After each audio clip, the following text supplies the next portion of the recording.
Good morning dear students. चलिए शुरुआत करते हैं हम अपनी आज की क्लास की। आज इतिहास में हम पढ़ने वाले हैं अध्याय 3 सामाजिक इतिहास एवं महाभारत, जो कि 600 ईसा पूर्व से 600 ईस्वी तक का वर्णन है। सामाजिक इतिहास, इससे पूर्व हमने पढ़ा 600 ईसा पूर्व से लेकर 600 ईस्वी तक की राजनीतिक और आर्थिक स्थिति। अब हम जानेंगे सामाजिक स्थिति। सामाजिक स्थिति दिमाग में आते ही आता है ध्यान समाज, और समाज का ज्ञान प्राप्त करने के लिए या समाज का जानकारी प्राप्त करने के लिए सबसे अच्छा या सबसे प्रामाणिक स्रोत है साहित्यिक स्रोत। तो साहित्यिक स्रोत के माध्यम से, जिसके अंतर्गत रामायण और महाभारत के माध्यम से हम जानेंगे 600 ईसा पूर्व से 600 ईस्वी तक की सामाजिक स्थिति। तो चलिए शुरुआत करते हैं महाकाव्य रामायण से, जो कि संस्कृत भाषा में लिखा गया था।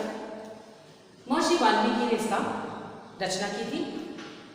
मौलिक रूप से जो थे, शुरुआत जिसे हम कहें 5 कांड, इसमें 5 कांड का वर्णन था, परंतु वर्तमान में 7 कांड और 24,000 श्लोक इसमें वर्णित थे।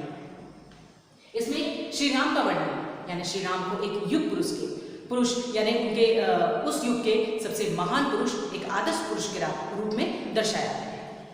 वहीं गोस्वामी तुलसीदास द्वारा रचित रामचरितमानस जो है सबसे प्रसिद्ध रचना है, यानी सबसे ज्यादा लोकप्रिय रचना मानी जाती है। इसमें श्री राम को विष्णु के अवतार के रूप में माना गया है, यानी ईश्वर के रूप में, ईश्वर के दूत के रूप में माना गया है, जिन्होंने पृथ्वी पर जन्म लिया और यहाँ पर एक राजा के रूप में, एक आदर्श के रूप में उन्होंने शासन स्थापित किया और लोगों के लिए एक उदाहरण बने, एक आदर्श बने।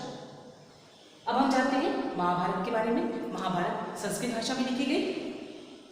ये उपमहाद्वीप का एक महान काव्य ग्रंथ है, यानी हम कहें भारत का एक ऐतिहासिक पौराणिक धार्मिक ग्रंथ है। इसमें 18 पर्व या भाग, यानी पाठ जो है वो 18 है और 1,00,000 श्लोक है। इसमें कुरुक्षेत्र का वर्णन है, जिसमें पांडवों और कौरवों के मध्य कुरुक्षेत्र में जो युद्ध हुआ था, उनका जो संघर्ष था, उसका वर्णन है। अब हम जानेंगे महाभारत को साहित्यिक स्रोत और इतिहासकारों के माध्यम से। इतिहासकार क्या कहते हैं महाभारत के बारे में। महाभारत जो है मूलतः संस्कृत भाषा में लिखा है। संस्कृत भाषा जो बहुत ही कठिन थी, लेकिन महाभारत जो है उसमें जो प्रयुक्त की गई संस्कृत भाषा वो बड़ी ही सरल थी, यानी अन्य वेदों में जो कठिन भाषा का प्रयोग किया जाता था, उन कठिन भाषा के प्रयोग के स्थान पर संस्कृत भाषा जो है वो सरल भाषा का प्रयोग किया गया महाभारत की रचना। हिंदू मान्यता के अनुसार वेद व्यास जी ने इस ग्रंथ को श्री गणेश जी से लिखवाया, यानी उन्होंने बोला और गणेश जी ने उसे लिखा। इतिहासकार के अनुसार महाभारत का लेखन जो है, यानी उसको लिखने का कार्य दीर्घ काल तक चला, यानी लंबे समय तक, कई शताब्दियों तक इसको लिखा गया और कई रचनाकारों ने इसे अलग अलग भाषाओं में लिखा। चलिए बच्चों, अब जानते हैं महाभारत का महत्व। महाभारत एक महान ग्रंथ माना गया है, पहले भी बताया मैंने, ऐतिहासिक ग्रंथ है, धार्मिक ग्रंथ है, इससे हमें कई प्रकार की जानकारी प्राप्त होती है। तो महाभारत का क्या महत्व है सामाजिक रूप से अगर हम देखें तो महाभारत तत्कालीन जनजीवन का अत्यंत सजीव वर्णन जो है उसके माध्यम से हमें मिलता है कि उस समय समाज में किस प्रकार लोग रहते थे, उनका जीवन किस प्रकार था। तो ये हमें महाभारत के माध्यम से हम जानते हैं। इस ग्रंथ में धर्म की अधर्म पर विजय को दर्शाया गया है। जैसे जो कुरुक्षेत्र में जो युद्ध हुआ पांडवों और कौरवों के बीच में, जो कि धर्म और अधर्म की जो थी लड़ाई थी, जिसमें धर्म की विजय हुई, यानी पांडवों की विजय हुई, और जिसमें धर्म का जो सहयोग दिया वो श्री कृष्ण ने उनका साथ दिया, और इस प्रकार धर्म की स्थापना हुई। और धर्म के परिचायक जो युधिष्ठिर थे, यानी पांडवों के जो सबसे बड़े पुत्र थे, जो सबसे बड़े भाई थे, उन्होंने राजगद्दी संभाली और धर्म की स्थापना की। महाभारत में एक पात्र, जैसा अभी मैंने बताया आपको, धर्मराज युधिष्ठिर जो पांडवों में सबसे बड़े थे, उन्होंने एक आदर्श स्थापित किया, यानी एक शिष्टाचार, धर्म का, जो उन्हें धर्मराज ही कहा जाता था। इसलिए कहा जाता था क्योंकि वह धर्म को अत्यधिक मानते थे, और एक शिष्टाचार, एक आदर्श जो है उन्होंने स्थापित किया अपने चरित्र के माध्यम से।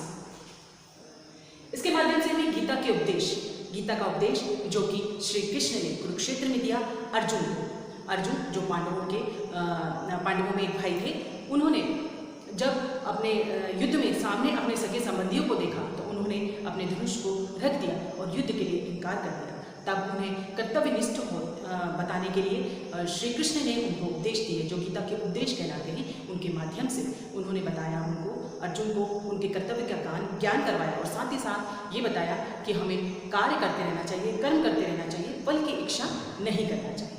और इसके अतिरिक्त हमें मिलती है इसकी जानकारी, वर्ण व्यवस्था की जानकारी मिलती है और अन्य कई संस्कृतियों की, यानी समाज जो था वर्ण व्यवस्थित था, यानी अलग अलग वर्णों में बटा हुआ था और अलग अलग वर्ण की जाति के जो लोग थे वो अलग अलग कार्य करते थे। तो ये हमें जानकारी मिलती है, साथ ही साथ कई संस्कृतियों की भी हमें इससे जानकारी मिलती है। चलिए अब जानते हैं हम बंधुता और विवाह। हमें देखा महाभारत की मूल कहानी में दो परिवारों के मध्य जो है वो संघर्ष बताया गया, पांडवों और कौरवों के। वो आपस में चचेरे भाई यानी एक परिवार में रहते हैं। पूरा परिवार जो था, कई भाई बंधु जो सब मिलकर रहते थे। महाभारत के माध्यम से हम जानते हैं कि पितृवंश जो था वो प्रमुख था, यानी पिता का नाम जो था वो प्रमुख था। वो पिता के नाम से ही गोत्र जो चलता था वो पिता के नाम से ही चलता था परिवार। और पुत्र का बहुत महत्व था, यानी पुत्र होना ही शुभ माना जाता था। पुत्रियों का इतना महत्व नहीं था। पुत्रियों का विवाह किया जाता था अन्य गोत्र के पुरुषों से और अपने समूह में विवाह नहीं किया जाता था। और उसे अन्य गोत्र के अगर युवक से विवाह किया जाता था तो वो उसे बहिर्विवाह विवाह कहा जाता था। कन्यादान एक महत्वपूर्ण रस्म मानी जाती थी, यानी जो जिनकी पुत्रियां होती थी वो अन्य गोत्र के युवकों से उनका विवाह करते थे और कन्यादान करते थे। धर्म ग्रंथों में 8 प्रकार के विवाह का प्रचलन था। 8 प्रकार के विवाह लोग किया करते थे, लेकिन प्रमुख रूप से जो मान्य, जिसे हम कहेंगे मान्य माना जाता था, 4 प्रकार के विवाह को: ब्रह्म विवाह, देव विवाह, आर्ष विवाह और प्रजापत्य विवाह।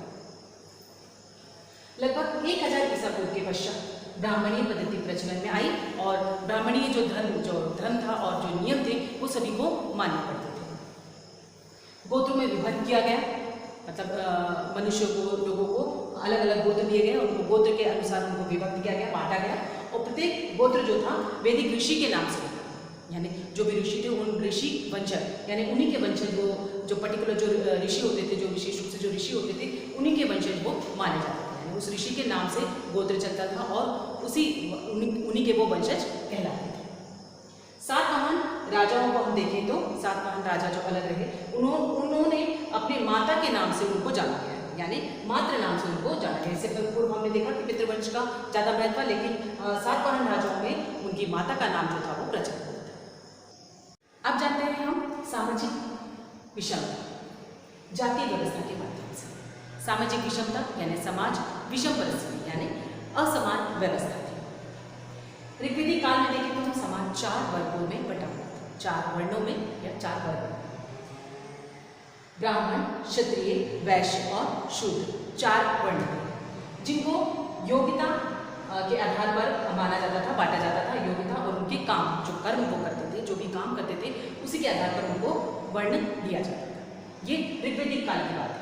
और जहाँ वैदिक काल में हम जाते हैं तो जन्म के आधार पर, यानी आप जिस परिवार में, जिस वर्ण में आपने जन्म लिया है, उसी वर्ण में आपका वर्ण कहलाएगा, यानी उसी जाति में आपका जो है वर्ण कहलाएगा। सर्वोच्च स्थान देखें हम वर्णों में तो ब्राह्मण जो थे वो सर्वोच्च स्थान पर थे, यानी सबसे ऊंचा स्थान जो था वो ब्राह्मण का था। ऋग्वेद के 10वें मंडल में पुरुष सूक्त में 12वां मंत्र जो है, इसमें ब्राह्मणों को देवीय स्वरूप कहा गया, देवीय रूप के रूप में दर्शाया गया। और सृष्टिकर्ता प्रजापति के शरीर से ये बताया गया है, उसमें ये रचना है कि प्रजापति के शरीर से, जो कि सृष्टिकर्ता है, उनके शरीर से ही ये चारों वर्ण जो है वो उत्पन्न हुए।